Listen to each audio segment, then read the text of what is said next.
Vážení priatelia, takže znovu som tu a vítam vás pri takom ďalšom mojom krátkom zamyslení. Samozrejme už sledovatelia, ktorí to dobre poznajú, tak vedia, že sa tu rozprávame primárne o závislostiach, ale nie len o závislostiach a vôbec celkovo o duševnom zdraví, o štýle života, ako v tomto divokom svete, ktorý teraz je, ako si zachovať tú svoju duševnú rovnováhu, pokoj v duši a vôbec celý ten stav toho vedomia. Viac vedomia ako nevedomia, pretože v nevedomí my, ktorí sme si tú závislosť prešli a víťazne ukončili, i keď vždycky je ten dovetok, že ono je to navždy, pretože už nikdy v živote človek nemôže opakovane skúsiť napríklad kontrolovane piť. Teraz som počul jedno správne také, alebo také veľmi dobre zrozumiteľné vyjadrenie mladého herca. Myslím, že to bol Mladý Kvietik, ktorý o tom hovoril na nejakom reelse. A tam treba si to pozrieť možno. Ale je to vlastne to isté, že ten človek, keď už bol za tou hranicou a keď už nevedel zastaviť bezpečne to pitie a nevedel nejakým spôsobom to poňať, lebo častokrát vidíme aj na billboardoch, aj všade, že píte s rozumom. Ja stále tvrdím, že žiadna dávka alkoholu nie je bezpečná pre každého, a to je môj osobný názor, a nielen môj, ale nech si každý urobí ten svoj. A je maličko ľudí, ktorí vedia nájsť tú primeranú formu a ten spôsob toho užívania alkoholu. Zvlášť citliví ľudia a takí, ktorí sú emočne viac, majú ten prach, tie čiary vyššie postavené, citlivejší ľudia, tých alkohol veľmi rýchlo zhltne, pretože ako náhle sa dostanú do nejakej krivdy alebo do nejakého takého postavenia nespravedlnosti alebo pocítia, že sú zneužívaní alebo ja neviem, proste nejakým spôsobom to nie je v poriadku, tak a keď to trvá dlhodobejšie a dostávajú tie rany od života častejšie, tak títo ľudia veľmi, veľmi sú náchylní prepadnúť závislosti, či je to alkohol, či sú to drogy alebo gambling. Ten organizmus jednoducho si veľmi rýchlo zvykne a v tom rozpoložení emočnom neriešia to rozpoloženie alebo tú príčinu toho, prečo sa tak deje, pretože častokrát sú, by som povedal, lenivší a nechcú nejakým spôsobom to riešiť, tak si nájdu tú jednoduchšiu cestu, ktorou je alkohol, alebo droga, alebo návšteva kasína a unikajú pred tým, aby sa postavili z očí v oči tomu, čo vlastne ich do toho nepohodlného pocitu psychického stavu dostáva. Takže to je taká skratka, ktorú vždycky každý, a ja som bol presne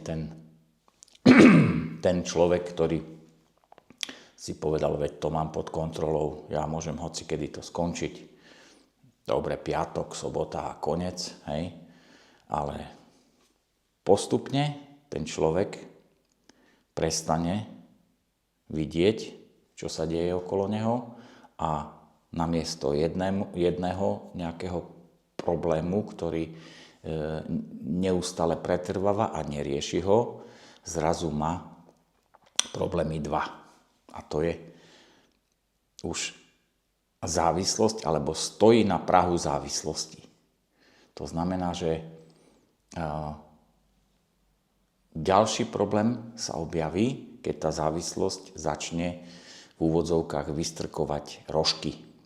To znamená, že začne pomaličky riadiť toho človeka.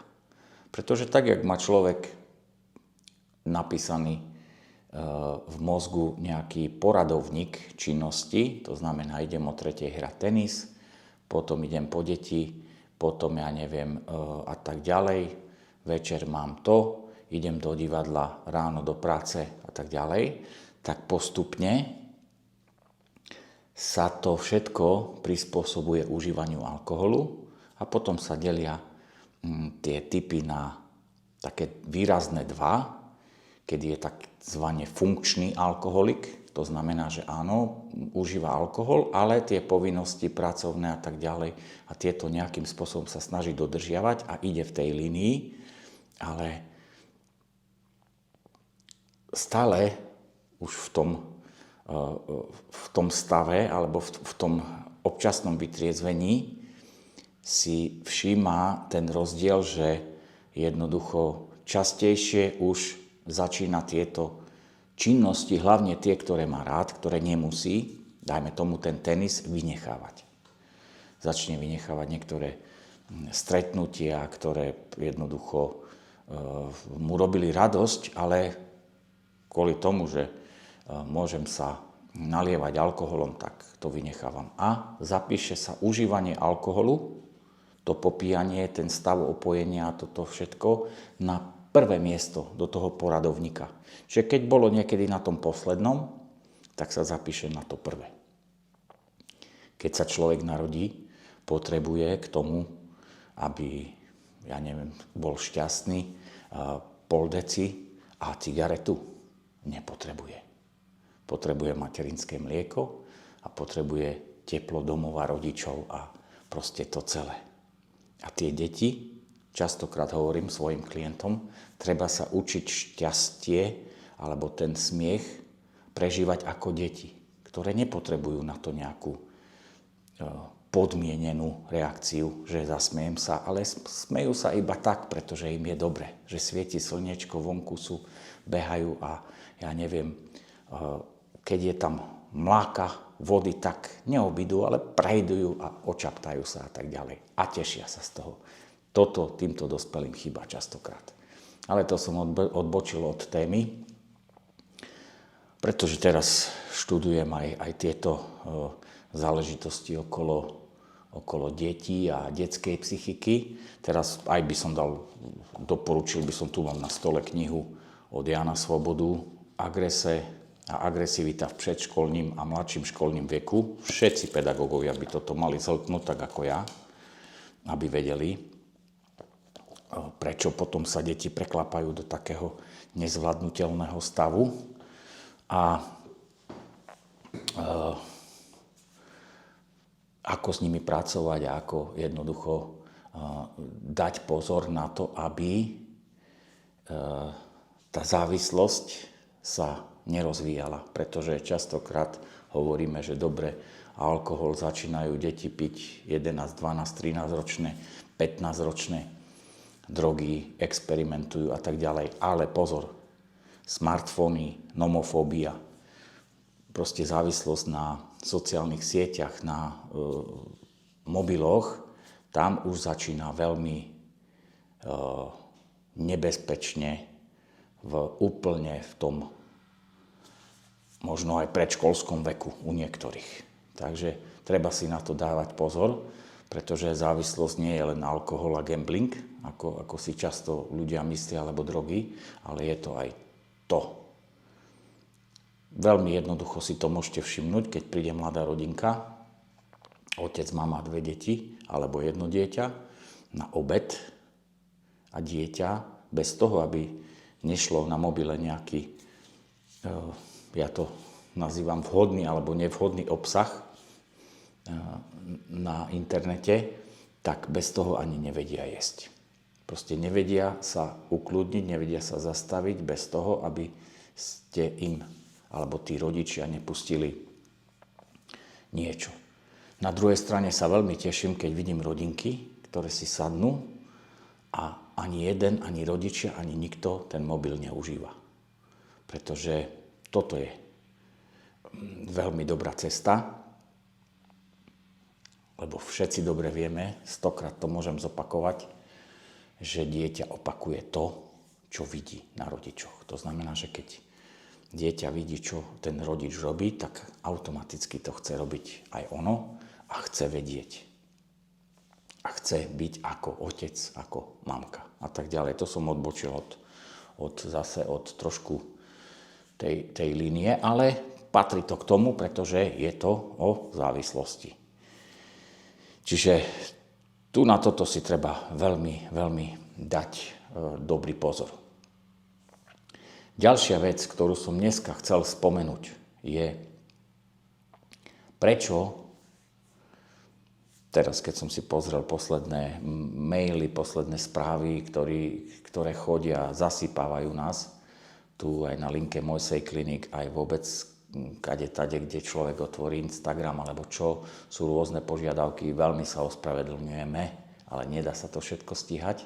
Niektoré sa jasné, samozrejme, tie maily a tieto sa poodpisujú, ale tieto ostatné všelijaké otázky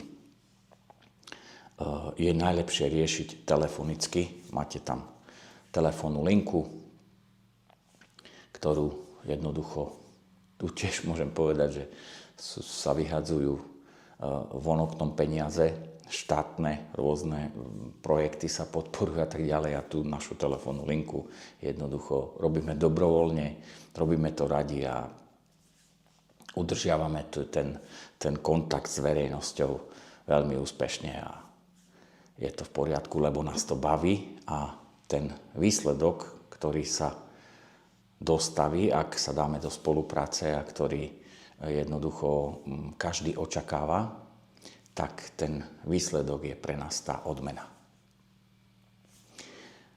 A tu sme u tej základnej otázky, ktorú som chcel dnes otvoriť, a to je, prečo sa niektorým ľuďom, alebo klientom, alebo pacientom odvykacích liečební, zariadení alebo centier pre liečbu drogových závislostí nedarí.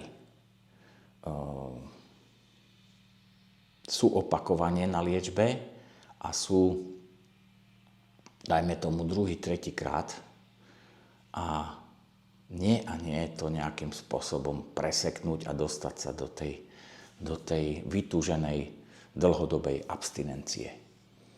Takže tu tiež sa vrátim, nie náhodou som tu mal knižku Jana Svobodu, ale vrátim sa, bol som na jednej prednáške jeho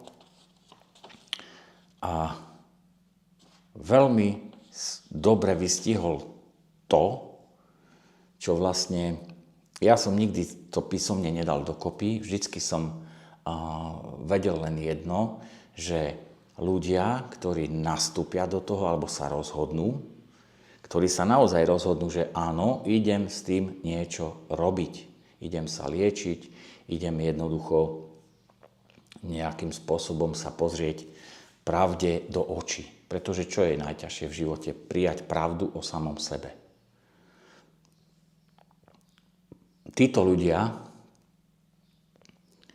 sú veľmi akční alebo veľmi nadšení z toho, že konečne to prišlo to ich rozhodnutie, alebo že jednoducho zahodili tú hanbu, ktorá nie je na mieste, pretože toto nie je zlyhanie, to je normálna, regulérna vec, ktorá sa týka množstva ľudí, len každý ten jeden klient si myslí, že to len on takto jednoducho upadá a takto sa mu ten život nejakým spôsobom vymýka spod ich kontroly alebo spod riadenia. A potom zistia, že jednoducho však som to mal urobiť už dávno. Ale poďme k tomu procesu, pretože veľmi dobre tu som si to aj poznačil, sú tie fázy alebo proces zmeny toho človeka. A tak, jak keď auto vôjde do servisu a dajme tomu má program alebo určený plán, toto sa urobí, toto sa urobí, toto sa urobí, toto sa urobí, kolesa, brzdy a tak ďalej, všetko, a má ich tam 6 tých bodov, ktoré treba, tak nemôže to auto ísť v poriadku, keď sa splnia iba 3 alebo 4 a tie 2 necháme na boku, olej nevymeníme a brzdové doštičky netreba, však čo. Ideme, dajak to pôjde. Hej? Čiže necháva sa to na náhodu. A tu je presne tá istá chyba, sa robí aj pri procese zmeny toho človeka, v procese odvykania. A ja to poviem tie fázy, kedy ako to je, ako podľa Jana Svobodu, psychologa, psychoterapeuta. Stotožňujem sa s tým a veľmi často sa s tým v praxi stretávam. Prvá vec je upozornenie. To znamená, že som upozornený, alebo sám si všimnem na sebe, že mám takýto problém, ktorý sa nejakým spôsobom vymýka normálu a že nie je normálne, keď som pred ním v kľude vstal v sobotu ráno a robil deťom raňajky, teraz nevstanem ani na obed a zvraciam v kúpeľni do záchodu a rodina sa robí, že to nevidí, ale ono to vidí. Čiže sú také upozornenia, povie to partnerka proste povie, že pozor, niečo sa deje. Čiže upozornenie, to je prvá fáza. Pripustenie problému, to je druhý bod. Hej? Čiže druhý bod je veľmi dôležitý, kedy ten človek prestane bojovať s tým, že veď mňa sa to netýka. Pripustí, áno, mám problém a rozmýšľa. Čiže je v tom zamyslení alebo v tom rozpoložení, že aha, ono je to tak. Tretia vec je, tretí bod, príprava na zmenu. To znamená, začne uvažovať. Čo budem teraz robiť? Musím niečo robiť. A najlepšie je mať na očiach alebo vyhľadať človeka, ktorý niečím podobným si prešiel, viem, že bol v tom bahne namočený a úspešne vyšiel von. To znamená, hoci koho oslovím, koho mám na očiach, ktorého vidím. Ja som taký známy, ten človek, ktorého verejnosť mohla sledovať skoro online, pretože veľa ľudí vyšlo zo závislosti a povedalo to až po čase a povedali, ja som to tiež prekonal, ja som to tiež zažil a tak ďalej, ale nikto si nezažil tie priame titulky, priame konfrontácie. Ja som za to dnes vďačný aj bulváru, pretože vlastne toto ma postavilo na nohy, lebo som si povedal, že toto už svojim blízkym nebudem predsa takto ubližovať. A bol som v liečebni 2 dni a už jednoducho sa vedelo, už sa o tom písalo, už fotky, všetko. Bol som niekde, ja neviem, úplne K.O., hej, naliatý, tak boli tam tie kamery, boli tam tie foťaky, bolo všetko. Čiže ten proces toho pádu na úplné dno mám zmapovaný, mám archív taký, že málo ktorí ľudia majú takýto archív urobený, čo sa týka môjho alkoholizmu. Častokrát na prevenčných prednáškach niekomu, kto nechce veriť, alebo tí mladí už sú to nejaké roky, tak jednoducho im to sem tam takto pripomeniem a veľmi bystro reagujú na to a úplne v tej triede počuť muchu, jak lieta, keď jednoducho začnem o tom rozprávať, že ako z takéhoto ťažkého stavu som vyšiel. Takže tu je to, som odbočil, príprava na zmenu, to je ten tretí bod, to znamená, že rozmýšľam, zavolám niekomu, no jaká ma čaká prognóza, čo vlastne, aká je vízia, čo teraz treba urobiť, treba mi detox, netreba mi detox. Čiže musím nejakým spôsobom sa informovať a začať rozmýšľať o tom, že naozaj tú svoju zmenu zrealizujem. Štvrtý bod je najdôležitejší a žiaľ Bohu, pri tom štvrtom bode, volá sa akcia, sa všetci po realizovaní tej akcie zastavia a nejdú ďalej. Čiže áno, idem na liečbu,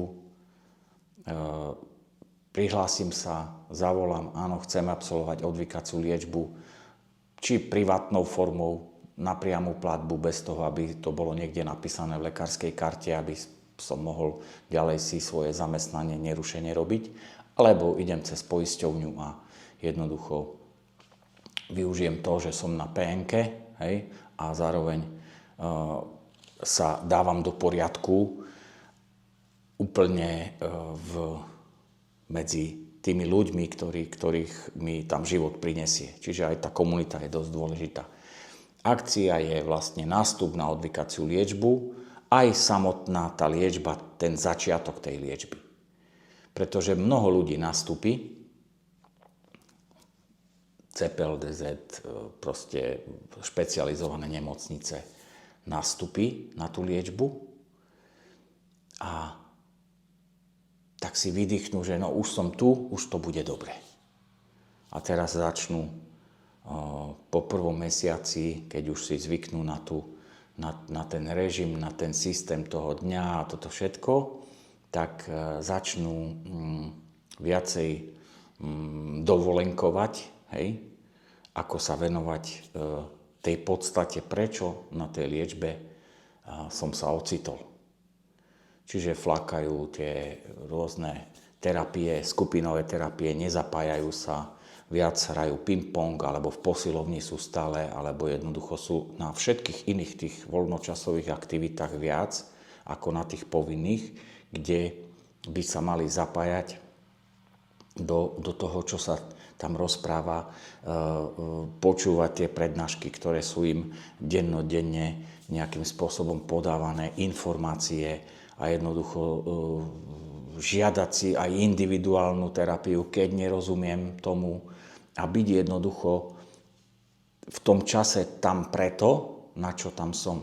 Nie preto, že veď rodina vidí, že som tu, 3 mesiace prejdú a bude to v poriadku. Nebude.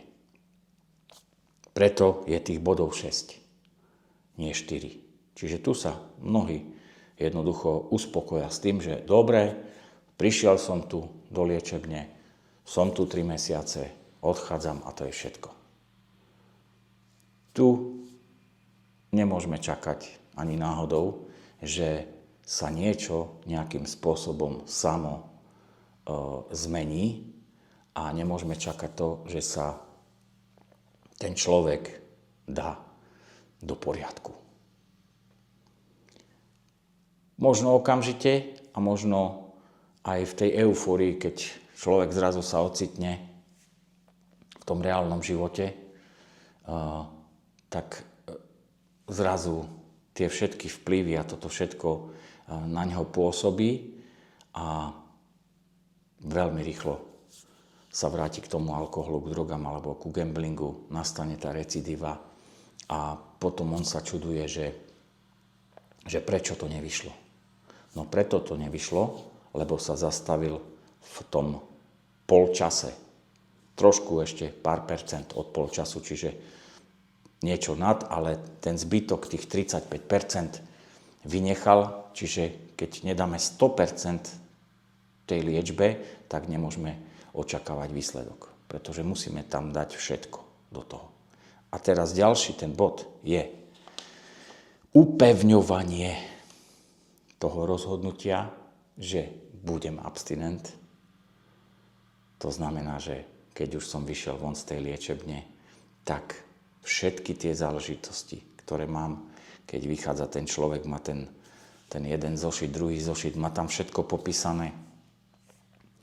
V tých denníčkoch a v tých povinných elaborátoch a rôznych tých veciach, ktoré celý čas písal v tej liečbe. A má tam jasne vymedzené veci, čo ako treba robiť. Rodinná terapia je veľmi dôležitá. Musia prísť blízky, musia si vypočuť, kde sú slabé miesta toho, aby ten náš blízky abstinoval. Vypočuť si terapeuta alebo psychologa, čo nám asi poradí, ako sa správať k tomu človeku v tých začiatkoch. Nehovorím, že to je, že budeme teraz toho človeka vodiť jak za ručičku. Proste ako má fungovať tá rodina, blízky, aby ten výsledok sa dostavil. To znamená, to je to upevňovanie si pozície abstinenta. Chcem byť abstinent, rozmýšľam ako abstinent a toto sa ma netýka, čo bolo. Častokrát človek je nutený všetkých kamarátov skoro, alebo tých 80% z mokrej štvrte, alebo s ktorými sa človek stretával len kvôli tomu, aby sa nalial s alkoholom, tak musí ich vynechať.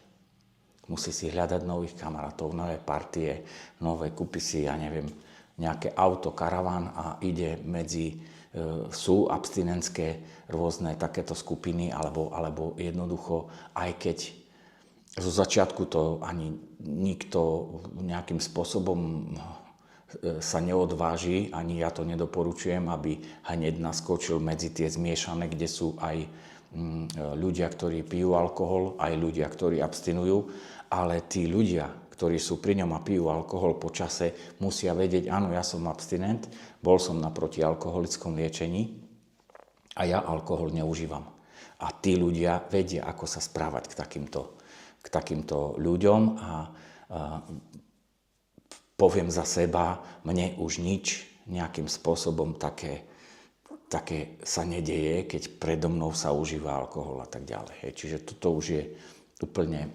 Ja mám svoj na to nadhľad a veľa vecí, musím povedať, že ma práve tá abstinencia naučila, pretože to miesto v tej hlave, v tom nastavení, napríklad pre rozpoznávanie ľudí, situácií, som tam nemal, lebo bolo obsadené alkoholom.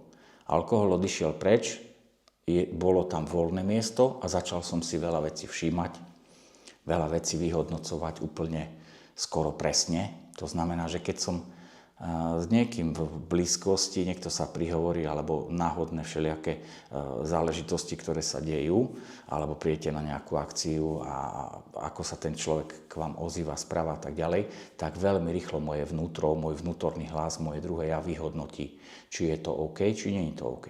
Ak to nie je OK a cítim to, čo som predtým nemal šancu cítiť, ani som nemal šancu tomu rozumieť, že prečo, však ako vôbec som sa s tým nezaoberal, pretože v hlave chodilo stále dookola, že dobre, toto si, to musím, toto a potom sa dostanem k tomu, ako si zaobstarám tú látku, na ktorej som závislý, ako ju krásne v pohodlí do seba dostanem, ako dookola všetkých zmanipulujem, že všetko je v poriadku, nič sa nedeje, ja to mám pod kontrolou, vy máte problém so mnou, nie ja s alkoholom a jednoducho pijem si ďalej. Čiže toto odišlo preč a tam nastala tá intuícia, vlastne tie pocity všetky, ktoré človek sú veľmi dôležité, o ktorých som ani nevedel. Pretože viem veľmi rýchlo sa z takejto komunikácie a z takýchto situácií veľmi rýchlo vypratať. Už len tým, že dajme tomu telefonicky s niekým rozprávam a keď mám možnosť aspoň 2-3 minúty rozprávať, ja viem veľmi dobre vytušiť, vycítiť, či je to s dobrým úmyslom, to pozvanie niekde, alebo či je to so zlým úmyslom. A toto som predtým nevedel. Toto mi dala abstinencia a odvtedy jednoducho tá abstinencia ma vedie čistým spôsobom, vyjasneným spôsobom a nehovorím, že teraz nepríde deň blbec a nepríde nejaký človek, ktorý mi urobí zlú náladu alebo ktorý provokuje. To tak nie je. Život je ten istý, ako bol predtým, len inak na to zareagujem ako predtým. Čiže usmejem sa a na prvom mieste je môj vnútorný kľud, moje rozpoloženie, moje nastavenie a môj proste systém života. Čiže, čo som tým chcel povedať, v tom 5. bode, ktorý už mnohí vynechávajú častokrát a nepracujú na sebe, nezačlenia sa, sú akluby, sú rôzne spolky, sú anonymní alkoholici, je množstvo tých aktivít týchto ľudí, kde sa človek môže zapojiť a nájsť si tú novú komunitu, nových ľudí a ukázať vlastne, že to myslím vážne. Takže to upevňovanie ako 5. tá pozícia je veľmi dôležité. Upevniť si vlastne ten pohľad, že áno, som abstinent. Hej. A k tomu 6. bodu, hej, tam dobehnú iba to malé percento. Pretože keď dnes veľmi často sa vidíme, ako liečebne napredujú a tak ďalej, priestory a tak ďalej. Ale keď sa pozrieme zblízka na to percento úspešných týchto realizácií z závislého človeka na abstinujúceho závislého, to percento je veľmi malé. A k tomu bodu ukončenie procesu zmeny sa dostane naozaj veľmi malé percento ľudí. A práve preto robím aj to, čo robím, aby sa s týmto oboznámili, aby vedeli tí ľudia a aby jednoducho to neukončovali v procese. Čiže keď vykročím na tú cestu od tej prípravy, hej, na tú liečbu, cez liečbu a tak ďalej, tak je to, ten prvý rok je taký, to je ten 5., hej, to znamená upevňovanie. Ja tvrdím stále, že do 2 rokov sa vždycky všetko nejakým spôsobom usporiada, poskladá a tak ďalej. A keď človek si povie to číslo, hej, že už mám za sebou 2 roky, tak v tom momente vie, že už vie rozlišiť, ako mi je, keď abstinujem a ako mi bolo, keď som neabstinoval. To znamená, že tá sila toho odporu voči tomu alkoholu, sila nastavenia toho systému uvažovania je úplne niekde inde a pohľad na všetko sa radikálne zmení. Už nevie, tak ako ja, neviem niekedy pochopiť, ako som mohol niečo takéto robiť. Ako som mohol takto rozmýšľať. Ako som toto nevedel vyhodnotiť, že toto je blbeček nejaký, s ktorým ani vôbec sa neoplatí rozprávať. Ticho. Nič. Keď viem, že to je človek, ktorého ľutujem, že sa motá v jednom, jak škrečok v tom koliesku a len ťuk a len provokuje, netreba vôbec reagovať nič. Ten človek žije z toho, ako ten druhý zareaguje. A toto je jeho tá potrava, že sa teší, keď zareaguje niekto, vydráždi ho, to vynervozní a on víťazoslavne v tom vnútri si povie, áno, zase som ho rozšteloval a rozkýval mu ten duševný pokoj. Nie, nedáme sa. A je nás viac, ktorých som to naučil, nedáme sa ani ničím ovplyvniť a z tej cesty nezídeme. Jednoducho vieme, že sme na dobrej ceste, vieme, že tá abstinencia je jediná naša možná cesta a nezídeme z nej. Čiže to je to ukončenie procesu zmeny, to je tých 6 základných bodov, ktoré by mali sa v podstate u niekoho to trvá rok, 2, ale 2 roky je minimum, hej? Čiže 3 niekedy, u niekoho možno aj viac, ale samozrejme to ukončenie príde, pretože už to uvedomenie si, že áno, žijem si šťastne, abstinujem, mám rozpracované veci, ktoré už všetky dokončujem, nielen rozrobím a potom sa to zrúti jak domček z karát, ale všetky dokončujem. Keď príde nejaká zaťažová situácia, tak sa jej pozriem z očí v oči, nevyhýbam sa, neuhnem sa, alebo nevyhovorím sa, že nemôžem, alebo čo, postavím sa priamo a poviem aj najlepšiemu kamarátovi, poviem nie, toto ja neurobím. A nemusím vysvetľovať prečo, pretože keď je to dobrý kamarát, alebo priateľ, alebo kolega, alebo hoci čo, tak vie, že tak, jak rešpektujem ja jeho, tak rešpektuje aj on mňa. A to je jedno, či je to rodina, alebo proste jednoducho blízki ľudia. Je to nastavené tak, že určité veci robím a určité veci nerobím. Čiže tá hodnota seba samého, tá starostlivosť o seba, to nie je nejaká pýcha, alebo nejaká proste, že som nadnesený, nie.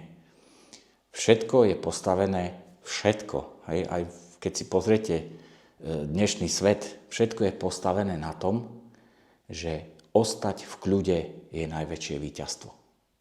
To znamená, že keď ten človek, ktorý sa dal na tú cestu, hej, nehovorím, že po tom 6. bode, že keď ukončí sa proces tej zmeny, že už je to OK, nie, ten človek musí byť v strehu, ale už má ďaleko viacej rozpoznaných situácií, načítaných ľudí a vie, ako reagovať, vie, ako s tým narábať, vie, ako s provokáciou a s týmito vecami proste to vyhodnocovať a už kráča proste o mnoho úspešnejšie. Čiže to som dnes chcel povedať, že je to vždycky pre tých ľudí, ktorí sa pýtajú, a prečo sa mi to nepodarilo? Prečo som zase do toho spadol? Lebo je veľmi ťažko dnes, keď dajme tomu človek dvakrát opakuje odvykaciu liečbu a tretíkrát do toho spadne, veľmi ťažko je dostať ho naspäť do liečebne, lebo ten človek pozná všetkých už v tej liečebni. Preto doporučujem zmeniť liečebňu. Keď už som niekde bol raz, dvakrát, tak zmením, alebo idem raz tam, alebo nejak to urobím tak, aby som proste niečo sa udialo. Vie naspamäť, čo sa deje, vie naspamäť, čo ho čaká a tak ďalej a povie, ja už to viem naspamäť, ja tam nemám čo robiť. Ale to nie je to, prečo tam ten človek má byť. Ten človek musí byť odstrihnutý od toho sveta, od toho reálneho sveta, aby mal možnosť zastaviť sa a ísť na novo. Vykročiť. A za seba ja poviem, že najlepšie je nechať sa, a toto ľudia nemajú radi, ale ja som to poňal, ja som to už vysvetľoval, ako som poňal odvykačku, pozrite si staršie video moje, tak jednoducho, čím viacej nepohody, čím viacej nekomfortu, čím viacej toho, že toto je katastrofa, hej, prečo toto ja musím zažívať. Čím viacej takýchto situácií v liečbe sa deje, tým lepšie pre toho človeka. Pretože najviac človeku dávajú tie chvíle, kedy má na krajičku pláč, kedy má na krajičku tú naštvatosť na samého seba, že prečo ja toto musím zažívať. A druhý to nemusí zažívať. Môj sused nemusí to. On si chodí na pivo každý deň a všetko je v poriadku. Čiže nepohoda a jednoducho ale to je len chvíľka, hej? To není, že to je stále, hej? To je chvíľka, cez ktorú ten klient odvykacieho centra prejde a potom postupom času vždycky tie silné momenty z liečby sa mu vracajú a povie si, aha, pamätáš si, ako si rozmýšľal v tom momente a teraz ako rozmýšľaš. Hej, lebo vždycky prídu ľudia, a to ešte treba dopovedať, to som zabudol, že nie všetci okolo vás sú z tej vašej zmeny potešení. Že vôbec, že ste niečo také urobili a že ste niečo také dokázali. Pretože oni vlastne tým, že vidia, že však veď on to poriešil. On sa tu čaptal opitý hore-dole po sídlisku a zrazu chodí triezvy a zrazu s deťmi hrá futbal, všetci ho chvália. Proste je jeden vysmiatý, úspešný človek a ja tu stojím, mám určitý problém, ale neriešim ho, nepriznám ho, zakrývam ho. Ja stojím na mieste a on sa pohol vpred. Čiže pre toho človeka to nie je dobre na toto sa pozerať.